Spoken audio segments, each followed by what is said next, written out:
Welcome to the Day1 Podcast Extra. This is Peter Wallace, and with me today is the Reverend Dr. Thomas Lane Butts, Jr. Tom, thanks for being with us. It's a real pleasure to be here, Peter. I'm glad to see you again.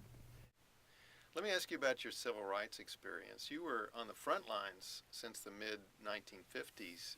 Tell us about that experience, especially the day you spent with Dr. Martin Luther King, Jr. I was a seminary student at the time and traveling back and forth back to Alabama to my circuit of churches. And one Friday night, a preacher who's older than I, the Reverend Welton Gregory, called me up and said, "I want you to be in Montgomery at 8 o'clock in the morning. We're going to Talladega." And I said, "Well, Brother Gregory, I can't do that. I'm busy." He said, "There's a young black minister here that we think is going to be very influential. His name is Martin Luther King.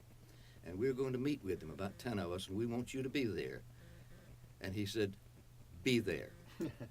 And I was so glad that he said that. And I spent the day with Martin Luther King, and it was a great experience. And I never got over it. It influenced my life in many ways.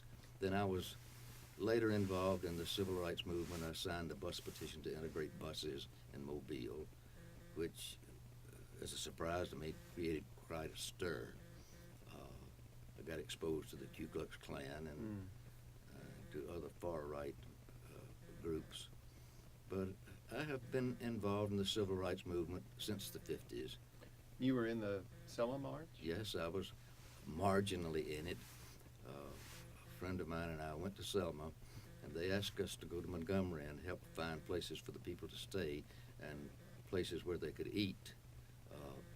So I was involved in that particular way in the Selma March. Where do you think the country has come since those days? Well, we are not there, but we've made a lot of progress. And to tell you the truth, I never thought that all of this would happen in my lifetime. I believed that things would change, but I never thought they would change so quickly and as dramatically as they did. There is still racism. It's underground now. It pops its head up in one way or another now and then. But we've made a lot of progress, and I feel good about that. But I think we have to keep working at it. Your book, Tigers in the Dark, is in its fourth printing, I believe, now, and many have found it very meaningful, including yours truly. Are there other particular books or resources you've found especially helpful in your own spiritual growth? Well, a recent book that I've enjoyed immensely is a book called The Shack. I've heard about that. My wife Hilda read it, and when I was preparing the sermon for the Protestant Hour for Day 1, she said, "Don't you dare start writing that sermon until you've read The Shack." And I did, and it was profoundly influential. I commend it to the reading of everybody. It has to do with the incarnation. Well, we'll look for that. I'll add that to our to-read list. You'll be glad you did. Tom, thanks so much for visiting with us.